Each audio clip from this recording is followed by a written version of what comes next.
Hello बच्चों, कैसे हैं आप। तो स्वागत है आपका आपके चैनल में जिसका नाम है physics in HE hard things in easy way. ये भी कह सकते हैं कि हिंदी एंड इंग्लिश। तो देखते हैं आज का टॉपिक। तो जैसा कि अभी आप लोगों ने देखा, हमने आपको संधारित्र की पहचान और गोलाकार संधारित्र या फिर कह सकते हैं गोली चालक की धारिता, ये मैंने आपको बताई। अब आगे बढ़ते हैं हम लोग। अगला टॉपिक जो हमारा है वो है क्या, वो है समांतर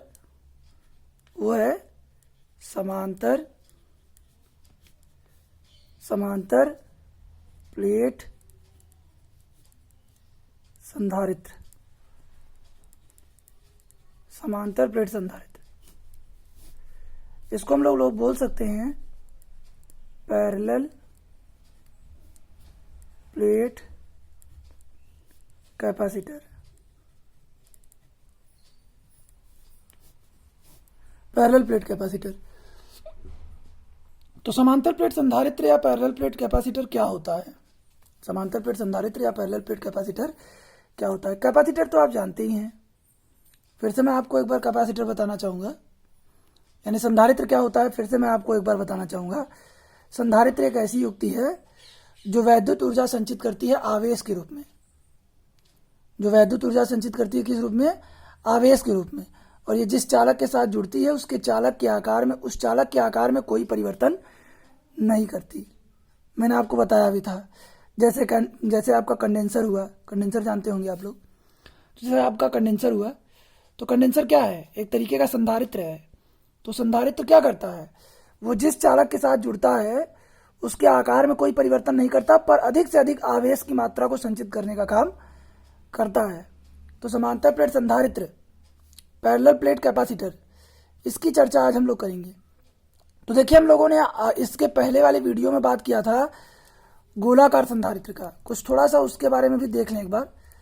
गोलाकार संधारित्र, मैंने आपको बताया था कि गोलाकार संधारित्र जो होते हैं ये ज़्यादा इस्तेमाल नहीं किए जाते, ज़्यादा यूज में नहीं आते। उसका कारण क्या है? उसका कारण ये है, एक तो इनका आकार, हमने आपको बताया था कि C = 4πε0 R के अनुसार अगर हम बात करें तो अगर R की वैल्यू बहुत ज़्यादा होगी, R की वैल्यू बहुत ज़्यादा होगी, जैसे उदाहरण के तौर पे हमने आपको बताया था कि 1 फैरेड जो धारिता होगी वो किसकी होगी? 9 × 10⁹ मीटर बड़े चालक की धारिता ये होगी।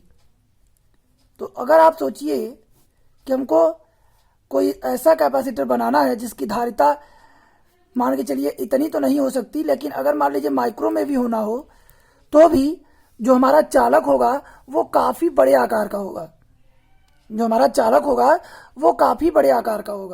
तो हम ये कह सकते हैं कि ये उतना ज़्यादा सुटेबल नहीं रहता। एक कारण इसका ये है। दूसरा कारण इसका क्या है? दूसरा कारण ये है कि अगर मान लीजिए गोलाकार चालक है तो गोलाकार चालक पर आपने प्लस आवेश दिया, तो अब ये प्लस आवेश क्या होगा? अब ये प्लस आवेश इसके चारों ओर बाहर की ओर निकलेगा, ऐसे बाहर की ओर फैल जाएगा इस तरीके से। और अगर मान लीजिए यहाँ पे कोई ड्रॉप्स हैं, पानी की बूंद छोटी छोटी, तो जाहिर सी बात है ये कुछ ना कुछ इसमें क्या हो, ये डाइलेक्ट्रिक इसमें डाइलेक्ट्रिक सब कांस्टेंट तो होगा, ये डाइलेक्ट्रिक वैल्यू इसकी तो होगी, डाइलेक्ट्रिक वैल्यू होगी। तो इसके इलेक्ट्रिक फील्ड के कारण, इसके चारों ओर जो इलेक्ट्रिक फील्ड है, इस इलेक्ट्रिक फील्ड के कारण ये जो पानी की बूंद है ये ध्रुवित हो जाएगी। क्या हो जाएगी? ध्रुवित। मैंने आपको परावैद्युत ध्रुवण बताया भी है और एक बार बता भी दे रहा हूँ। परावैद्युत ध्रुवण हो जाएगा। कहने का मतलब ये कि इसके जो मॉलिक्यूल्स हैं इसमें जितने भी माइनस वाले चार्ज हैं वो सब एक तरफ आ जाएंगे और जितने भी प्लस वाले चार्ज हैं वो एक तरफ हो जाएंगे, जिसकी वजह से यहाँ पे एक डिस्चार्ज होगा। डिस्चार्ज होने का मतलब क्या? चार्ज का क्षरण होगा, चार्ज का लॉस होगा। तो चार्ज का लॉस होगा तो ये आपका चार्ज स्टोर करने में उतना ज़्यादा अहम भूमिका नहीं निभा पाएगा। इसलिए हम लोग गोलाकार संधारित्र जो है उसका यूज ज़्यादा नहीं करते हैं। ज़्यादातर हमारे यहाँ कौन सा यूज किया जाता है? Parallel plate capacitor. और पैरेलल प्लेट कैपेसिटर आपके बोर्ड में है भी। गोलाकार संधारित्र आपको क्या कहते हैं बोर्ड एग्जाम में नहीं है, इसलिए हम लोग समांतर प्लेट संधारित्र की धारिता की बात करते हैं।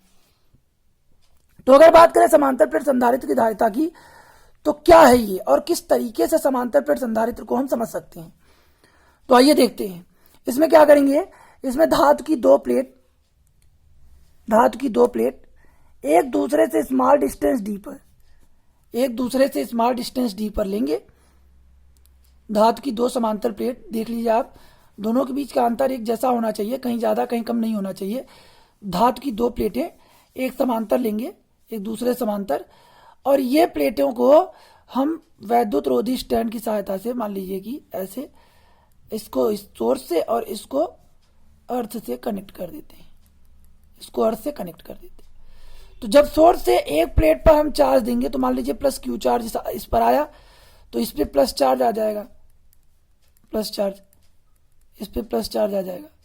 और इसकी दूसरी प्लेट पर इंडक्शन के कारण, माने कह सकते हैं कि प्रेरण के कारण, माइनस क्यू चार्ज आ जाएगा, सिमेट्रिकल होगा। ध्यान दीजिएगा, ये भी आवेश सिमेट्रिकल होगा, माने जितना प्लस इधर उतना माइनस इधर होगा। अब दूसरी चीज यहां पे ध्यान दीजिएगा, यहां हमारा जो वैद्युत क्षेत्र था वो बाउंडेड नहीं था, बंधा हुआ नहीं था, फ्री था। पर यहां पे देखिए आप, चार्ज प्लस से माइनस की ओर जा रहा है ऐसे, तो यहां पे हमारा चार्ज क्या है, बंधा हुआ है। यहां डिस्चार्जिंग वाली व्यवस्था इसकी अपेक्षा कम हो रही है, यानी यहां पे जो दोनों प्लेटों के बीच का चार्ज है वो बंधा हुआ है, जबकि यहां पे जो चार्ज है वो बाउंडेड नहीं है, यहां का चार्ज बाउंडेड है। तो यहां पे स्टोर ज्यादा बेहतर हो सकता है इसकी अपेक्षा। इनके बीच का डिस्टेंस स्मॉल डी है, ये भी ध्यान रखिएगा कि स्मॉल डी, इनके बीच का डिस्टेंस जो है, इन दोनों प्लेटों के बीच की जो दूरी है वो बहुत ही छोटी होनी चाहिए। इस प्लेट और इस प्लेट, ये आपका पहला प्लेट और ये आपका दूसरा प्लेट, इन दोनों प्लेटों के बीच की ये जो दूरी है, ये दूरी हमारी क्या होनी चाहिए, बहुत ही छोटी होनी चाहिए, स्मॉल डिस्टेंस होना चाहिए, वेरी स्मॉल डिस्टेंस होना चाहिए। जितना स्मॉल डिस्टेंस होगा धारिता उतनी ही बढ़ेगी। कैसे प्रूफ करेंगे अभी थोड़ी देर में, पहले इसको समझ लेते हैं। तो यहां पे क्या है, एक प्लेट, पहले प्लेट को हमने दोनों प्लेटों को हमने वैद्युत रोधी स्टैंड से जोड़ दिया, एक प्लेट पे हमने वैद्युत स्रोत दिया, दूसरे प्लेट को अर्थ से जोड़ दिया। ऐसा क्यों, इस पे प्लस चार्ज, प्रेरण के कारण इस पे माइनस चार्ज, इस प्लेट के भीतरी सतह पे माइनस चार्ज, पर इसके बाहरी सतह पे प्लस चार्ज आएगा, यहाँ पे कुछ प्लस चार्ज आएगा। उस प्लस चार्ज को अर्थ न्यूट्रलाइज कर देता है, तो केवल इलेक्ट्रिक फील्ड इन दोनों प्लेटों के बीच ही आता है, ये दोनों प्लेटों के बीच ही इलेक्ट्रिक फील्ड आता है। अब आगे बढ़े तो यहां पे ध्यान दीजिएगा, यहां पे एक चीज जाननी बहुत जरूरी है आपको कि यहां पे हम लोग दूसरी प्लेट क्यों यूज करते हैं। समांतर प्लेट संधारित्र जब बनाते हैं तो एक ही प्लेट का यूज क्यों नहीं करते, दूसरे प्लेट का यूज क्यों करते हैं। तो मैंने अभी आपको जैसा कि बताया, अगर दूसरी प्लेट नहीं होगी तो ये चार्ज बाउंडेड नहीं होंगे, पहली चीज। और दूसरी चीज, इस दूसरी प्लेट का एक कारण भी है, कारण यह है कि इस दूसरी प्लेट के कारण इनके बीच का जो इलेक्ट्रिक पोटेंशियल है, इनके बीच का जो वैद्युत विभव है, वो डेल्टा वी घट के बहुत कम हो जाता है, क्योंकि एक पे प्लस एक पे माइनस, इक्वल अमाउंट में यह घट के 0 हो जाएगा। तो ऐसे में जब डेल्टा वी कम हो जाएगा तो हमें इस कैपेसिटर को फिर से उतना चार्ज देना पड़ेगा, और जब फिर से उतना चार्ज आप देंगे तो फिर से उतना चार्ज देने पर यह लगातार प्रोसेस होता जाएगा और आपका कैपेसिटर निरंतर वर्क करता रहेगा, लगातार वर्क करता रहेगा, लगातार कार्य करता रहेगा।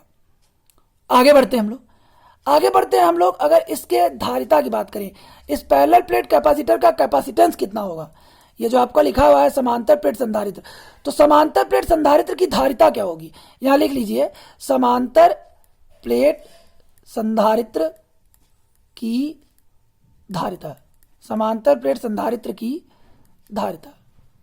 तो ये क्या होगी, समांतर प्लेट संधारित्र की धारिता क्या होगी, तो ध्यान से समझिएगा। ये दोनों प्लेटें समांतर प्लेटें हैं और इनके बीच चार्ज भी स्टोर हो रहा है वैद्युत ऊर्जा के रूप में, माने आवेश जमा हो रहा है, इकट्ठा हो रहा है वैद्युत ऊर्जा के रूप में। तो ये एक तरीके की संधारित्र युक्ति हुई, वो भी कैसी, प्लेटें समांतर हैं तो इसलिए समांतर प्लेट संधारित्र हुआ। तो समांतर प्लेट संधारित्र अगर मान लीजिए आपको लिखना हुआ तो कैसे लिखेंगे, माना दो धातु की प्लेटें एक दूसरे से स्मॉल डिस्टेंस डी पर स्थित हैं, ये दोनों वैद्युत रोधी स्टैंड से जुड़ी हुई हैं, एक प्लेट को वैद्युत सोर्स से जोड़ा गया है, दूसरे प्लेट को यहाँ पे हमने अर्थ से जोड़ दिया है। जब हम वैद्युत स्रोत को माने एक प्लेट को जब वैद्युत सोर्स से चार्ज देते हैं तो प्रेरण के कारण दूसरी प्लेट पर उतनी ही मात्रा में विपरीत आवेश आ जाता है जिनके बीच का वैद्युत क्षेत्र बाउंडेड है, बंधा हुआ है। बात समझ रहे हैं? अब ऐसे कंडीशन में हम क्या लिखेंगे? तो समांतर प्लेट की संधारित्र की धारिता के लिए धारिता का फॉर्मूला हमको चाहिए। तो धारिता का सबसे सटीक फॉर्मूला क्या होता है? C is equal to Q by V, यही होता है।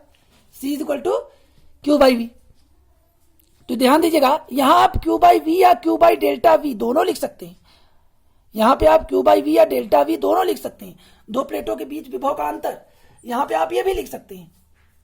तो C is equal to Q by delta V लिखिए चाहे क्यू बाई वी लिखिए, बहुत ज्यादा दिक्कत नहीं है। क्यों? क्योंकि delta V is equal to, अगर यहां की बात करें गोलाकार संधारित्र की, तो गोलाकार संधारित्र में देखिए, गोलाकार संधारित्र में ये हो गया प्लेट, इस पे हो गया प्लस आवेश। और अगर मान लीजिए इन्फिनिटी पे हमारा कोई चार्ज है, इसको यहां से यहां तक ला रहे हैं, तो ऐसे कंडीशन में यहाँ का पोटेंशियल वी इन्फिनिटी और यहाँ का पोटेंशियल वी, और अगर अनंत पर कोई आवेश है और तो उसका विभव क्या होगा? उसका विभव जाहिर सी बात है जीरो होगा।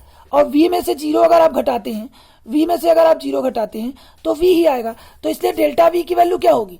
डेल्टा v की वैल्यू v आएगी। तो c इज इक्वल टू क्या लिख सकते हैं? क्यू बाई डेल्टा वी भी लिख सकते हैं और इसे क्यू बाई वी भी लिख सकते हैं। तो अब आगे बढ़ते हैं, हमको चाहिए v। क्यों v चाहिए? क्या ये फॉर्मूला नहीं लिख सकते? एक चीज मैंने आपको पहले वीडियो में ही बताया था कि c q और v पे डिपेंडेंट नहीं है। c q और v पे डिपेंडेंट नहीं है। c किस पे डिपेंड करता है? इसके आकार पे, माने जो आपका चालक है उसके आकार पे और इसके माध्यम पे, इन दो चीजों पे निर्भर करता है। ये मैंने आपको बताया भी था। तो फिलहाल वही चीज हम लोग यहां पे देखेंगे। C is equal to Q by delta V is equal to Q by V, यहां पे ये है। आगे बढ़ते हैं, v की वैल्यू निकालनी है। ये जो हमारी धारिता C है ये Q और V पे निर्भर नहीं करती।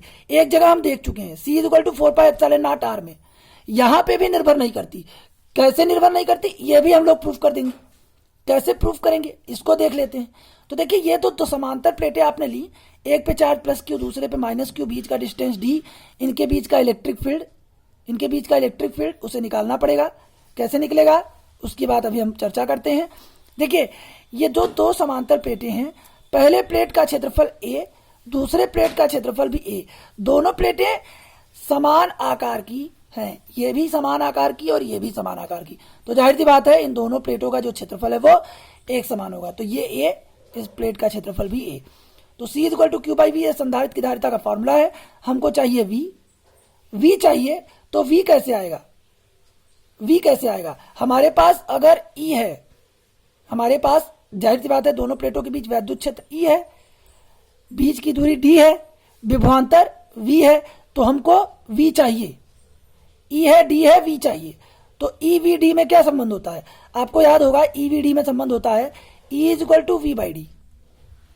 E is equal to V by D, तो हम v इज इक्वल टू क्या लिख सकते हैं? ED। v is equal to ED ऐसे लिख लीजिए। चाहे आपको याद होगा हमने विभव प्रवणता बताया था आपको, विभव प्रवणता हमने आपको बताई थी। वहां हमने आपको बताया था E is equal to delta V by delta R, ये बताया था। तो delta V is equal to क्या लिख सकते हैं? E into delta R. तो यहाँ डेल्टा आर क्या है? यहाँ डेल्टा आर डी है। तो डेल्टा आर अगर डी है तो यहाँ पे delta V is equal to E into D लिख सकते हैं। तो हमको डेल्टा V या V चाहिए, तो V is equal to E into D या delta V is equal to E into D, दोनों आप देख सकते हैं, ये भी और ये भी। तो अब हमारे पास delta V is equal to E into D तो आ गया, delta V is equal to E into D तो आ गया। अब क्या करना है? अब हमको E चाहिए। E कैसे आएगा इसकी बात करते हैं। बस समझ रहे, इसकी बात करते हैं। तो हम लोग जरा पीछे देखते हैं इस चीज को, E कैसे आएगा। तो E लाने के लिए मान ला, हाँ, वही जो आपका फिगर है उसको हम फिर से एक बार रिपीट बनाते हैं। देखिए, ये दो प्लेटें, एक प्लेट ये, एक प्लेट ये। तो हमने आपको बताया था और मान लीजिए अभी वीडियो मैंने जारी नहीं किया है तो उसका वीडियो भी एक बार जारी कर दूंगा। तो फिलहाल आप ध्यान दीजिएगा, क्या है कि एक हमने आपको बताया था समतल चालक प्लेट समतल चालक प्लेट के कारण, समतल चालक प्लेट के कारण वैद्युत क्षेत्र की तीव्रता, वैद्युत क्षेत्र की तीव्रता। यह आपका पहला चैप्टर है। पहला चैप्टर गॉस के नियम में मैंने आपको बताया था समतल चालक प्लेट के कारण वैद्युत क्षेत्र की तीव्रता। तो उसमें क्या फॉर्मूला आता था, E = सिग्मा अपान 2ε0, याद होगा आपको। तो यह आपकी पहली प्लेट, यह आपका दूसरा प्लेट, एक पे प्लस चार्ज और दूसरे पे माइनस चार्ज। तो अगर यहां बीच में कोई पॉइंट पी लेते हैं तो पहले के कारण इलेक्ट्रिक फील्ड किधर होगा, E1, इस प्लेट से दूर जाएगा, और दूसरे के कारण इलेक्ट्रिक फील्ड E2 इस प्लेट से अंदर आएगा, क्योंकि ये माइनस है, माइनस में इलेक्ट्रिक फील्ड लाइंस अंदर होती हैं, वैद्युत बल रेखाएं अंदर होती हैं, और जो प्लस वाला है इसमें वैद्युत बल रेखाएं बाहर होती हैं। तो E1 और E2 दोनों का डायरेक्शन सेम है। तो E1 = क्या लिखेंगे, देखिए एरिया भी सेम, चार्ज भी सेम, एरिया भी सेम, चार्ज भी सेम। तो अब ऐसे कंडीशन में क्या आप जानते हैं, सिग्मा यहां क्या है, सिग्मा क्या है, सिग्मा हमारा है पृष्ठ आवेश घनत्व, पृष्ठ आवेश घनत्व। तो पहले प्लेट के लिए, पहले व दूसरे के लिए सिग्मा क्या होगा, पहले व दूसरे के लिए सिग्मा एक समान होगा। क्या होगा, एक समान होगा। तो अब ऐसे में क्या लिख सकते हैं, ऐसे में हम लोग लिख सकते हैं E1 = सिग्मा, यहां जैसे कि लिखा है ये फॉर्मूला ई का था, तो E1 = सिग्मा अपान 2ε0। उसी तरीके से E2 = सिग्मा अपान 2ε0। तो टोटल ई नेट कहां, ई नेट बिंदु P पर, बिंदु P पर क्या हो जाएगा, ई नेट बराबर E1 प्लस E2। तो E1 का मान सिग्मा बटे 2ε0, E2 का मान सिग्मा बटे 2ε0, और दोनों को ऐड कर दें अगर तो 2 सिग्मा बटे 2ε0, 2 से 2 कैंसिल। तो ई नेट इसका मान कितना आया, सिग्मा बटे ε0, यही आया, समझिए ये ई का मान आ गया, ई का मान आ गया। अब हमको क्या चाहिए, देखिए हमको डेल्टा V = E × D था, तो आप यहां देख सकते हैं ई का मान सिग्मा बटे ε0 आ चुका है, ई का मान सिग्मा बटे ε0 आ चुका है। अब हमको V का मान चाहिए, तो V का मान कैसे निकालते हैं, यही देखते हैं। देखिए बात करें, देखिए V = E × D था, ये था चाहिए था, डेल्टा V = E × D, दोनों एक ही बात है। तो यहां पे E का मान कितना आया, चूंकि E = सिग्मा अपान ε0, तो यहां रखें अगर, तो V = क्या हो जाएगा, सिग्मा अपान ε0 × D। तो V = क्या हो जाएगा, सिग्मा × D अपान ε0 हो जाएगा। अच्छा अब जानते हैं आप, चूंकि सिग्मा = Q/A होता है, सिग्मा = Q/A, तो यहां अगर रख दें तो क्या फॉर्मूला बनता है, V = Q × D upon ε0 × A, यही बनेगा। अच्छा आगे बढ़ते हैं, तो देखिए समांतर पट्टिका संधारित्र का फॉर्मूला क्या है, C = Q/V, यही फॉर्मूला था, C = Q/V। तो C = Q की जगह क्या लिखेंगे, Q लिखेंगे, V की जगह क्या लिखेंगे, V की जगह लिखेंगे सिग्मा Q ε0, गलती होगी, देखिए यहाँ पे C = Q अपान V की वैल्यू क्या है, देख लेते हैं हम लोग V की वैल्यू। V की वैल्यू हमारी है V = Q × D अपान ε0, तो यहाँ रखते हैं Q × D अपान ε0A, यही है। तो C = क्या हो जाएगा, Q से Q गया, ये ऊपर जाएगा तो हो जाएगा ε0A/D, हो गया ये फॉर्मूला। देखिए भाई ऐसा है कि हमने क्या किया, V की वैल्यू ये थी, अब V की वैल्यू जो थी हमने वो V की वैल्यू को यहाँ पे रख दिया, हमने V की वैल्यू Q × D अपान ε0A, ये वैल्यू उठा के हमने यहाँ पे, ये जो फॉर्मूला है आपका C = Q/V, इस फॉर्मूले में Q अपान V की जगह Q × D अपान ε0A रख दिया, तो Q से Q मर गया, तो Q से Q मर गया, ε0A ऊपर, तो C is equal to epsilon naught A by D. तो आप यहां देखिए, क्या इस फॉर्मूले में क्यू और वी दिखाई दे रहा है? नहीं दिखाई दे रहा है। क्या क्या दिखाई दे रहा है? ए दिखाई दे रहा है, डी दिखाई दे रहा है। इसका मतलब क्या है कि यह आकार पर निर्भर करता है। किस पर निर्भर करता है? आकार पर। अब बात करते हैं किसकी? अगर इसी में एक टॉपिक और जोड़ते हैं, यदि प्लेटों के बीच के परावैद्युतांक का कोई पदार्थ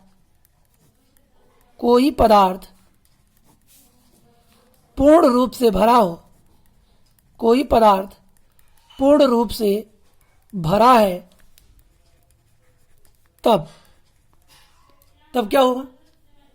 यदि प्लेटों के बीच के परावैद्युतांक का कोई पदार्थ पूर्ण रूप से भरा है, तब क्या होगा? तब के कंडीशन में आप ध्यान दीजिएगा, आपको मैंने बताया था कि एक चीज मैं आपको बता देना चाहता हूं, और आप लोगों ने लिखा भी है कि जो संधारित्र की धारिता होती है, संधारित्र की धारिता के अनुक्रमानुपाती होती है। यानी के का मान आप बढ़ाते जाएंगे तो धारिता का मान बढ़ता जाएगा। तो अगर प्लेटों के बीच के परावैद्युतांक पूर्ण रूप से भरा है तो हमारा जो सी होगा वो के गुना बढ़ जाएगा। अगर संधारित्र की प्लेटों के बीच, जैसे ये दो प्लेटें हैं, इनके बीच हमने क्या किया? इनके बीच हमने कोई परावैद्युत पदार्थ ऐसे भर दिया। ये हमारा परावैद्युत पदार्थ है। परावैद्युत पदार्थ कांच हो सकता है, मोम हो सकता है, प्लास्टिक हो सकता है। वैसे अक्सर करके कांच और मोम का इस्तेमाल नहीं किया जाता, मोम और कागज का इस्तेमाल करते हैं। तो देखिए, संधारित्र की धारिता क्या होती है? अनुक्रमानुपाती के होती है। तो ये किस में आया? ये आया निर्वात अथवा वायु में। ये किस में आया? निर्वात अथवा वायु में।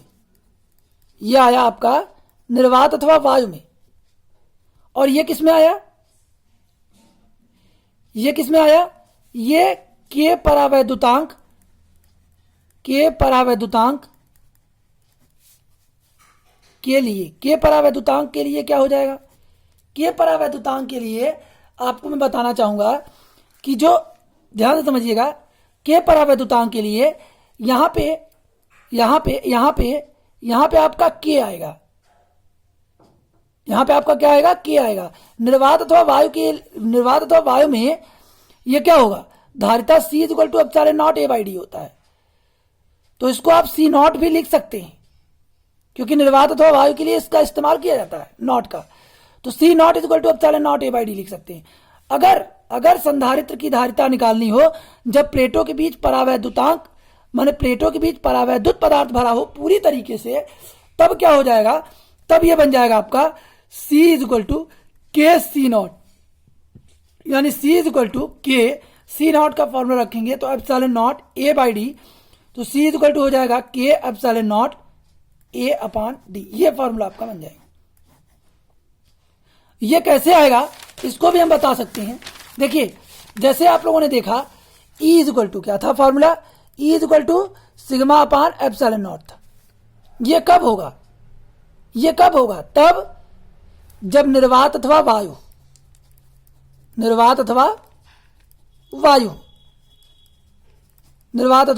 लेकिन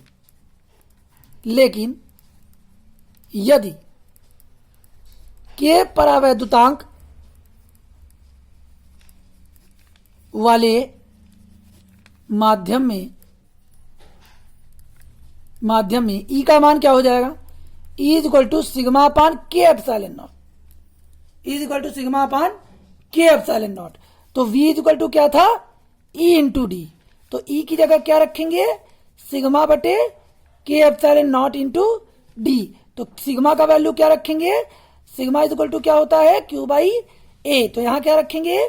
क्यू अपान के एप्सिलॉन नॉट ए, और यहां पे हो जाएगा क्या? डी। तो सी का फॉर्मूला क्या होता है? क्यू बाई वी, यही होता है। तो C is equal to Q बटा वी की जगह क्या रखेंगे? क्यू इंटू डी अपान के एप्सिलॉन नॉट ए अपान बस। तो यहां Q से Q मर गया, तो C इक्वल टू क्या आएगा, C इक्वल टू हमारा आएगा K epsilon naught A upon D। ये आएगा हमारा formula. C equal to K epsilon naught A by D। ध्यान से समझिएगा, मैं एक चीज आपको बताना चाहूंगा, यदि समांतर प्लेट संधारित्र के बीच, यदि समांतर प्लेट संधारित्र, यह समांतर प्लेट संधारित्र है, यदि समांतर प्लेट संधारित्र के बीच जो हमारा माध्यम है, इस माध्यम, ये माध्यम पूरी तरीके से परावैद्युत पदार्थ से भरा हो, पूरी तरीके से परावैद्युत पदार्थ से भरा हो, तनिक भी जगह खाली ना हो, पूरी तरीके से अगर ये परावैद्युत पदार्थ से भरा है, तब ये फॉर्मूला आपका काम करेगा। कौन सा, C equal to K epsilon naught A by D। और अगर ये परावैद्युत पदार्थ ना हो, अगर ये परावैद्युत पदार्थ इन दोनों प्लेटों के बीच ना हो, तब के कंडीशन में फॉर्मूला इस्तेमाल होगा C naught equal to epsilon naught A by D। परंतु एक चीज आप ध्यान रखिएगा, परंतु अगर केस ऐसा आए, कैसा, अगर केस ऐसा आए कि दो समांतर प्लेटें हैं, एक ऐसी और एक ऐसी, इन समांतर प्लेटों के बीच कोई परावैद्युत पट्टी है और वो आंशिक रूप से भरी हुई है। आंशिक रूप से मतलब समझते हैं क्या, आंशिक रूप से मतलब कि बीच में थोड़ी जगह खाली है और यहाँ पे कोई बीच में परावैद्युत पदार्थ रख दी गई, यहाँ आपका वायु है और इधर भी आपका वायु है, दोनों तरफ, यहाँ भी वायु, यहाँ भी वायु, दोनों तरफ वायु है, तब के कंडीशन में जो C है इसकी वैल्यू बदल जाती है। पर यह आपके सिलेबस में नहीं है, यह हमें पढ़ना नहीं है, बस समझ रहे हैं, यह हमें पढ़ना नहीं है। इसको हम लोग दूसरी तरीके से सॉल्व करते हैं, जो कि हमें हमारे सिलेबस में नहीं मिलेगा। तो देखिए, ऐसे आपसे क्वेश्चन पूछ सकता है कि दो समांतर प्लेटें हैं, ऐसे ऐसे, एक इसकी लेंथ यल है, इसकी लेंथ मान लीजिए ये आपका समांतर प्लेट ऐसे होगी, ये आपकी दो समांतर प्लेटें हो गई कुछ इस तरीके से, दो समांतर प्लेटें हैं, इसकी लेंथ आपकी L है और इसकी ब्रेड्थ आपकी B है और इसका डिस्टेंस आपका D है और एक पे आपका प्लस है और दूसरे पे आपका माइनस है। और आपसे कहेगी बताइए इसका C का फॉर्मूला क्या बनेगा, तो आप क्या लिखते हैं, C is equal to epsilon naught A by D। तो बहुत डरने की जरूरत नहीं है, आप A रखेंगे, A क्या है, एरिया, तो एरिया यहाँ क्या करेंगे, लेंथ इंटू ब्रेड्थ, यानी आयत का क्षेत्रफल होता है, आयत का क्षेत्रफल होता है, तो length into breadth, area is equal to length into breadth, लंबाई गुणे चौड़ाई, क्षेत्रफल बराबर लंबाई गुणे चौड़ाई। तो यहाँ रखेंगे अगर, तो ये फॉर्मूला क्या बन जाएगा, epsilon not L into B by D। ऐसे क्वेश्चन पूछ सकता है, ऐसा फॉर्मूला दे सकता है।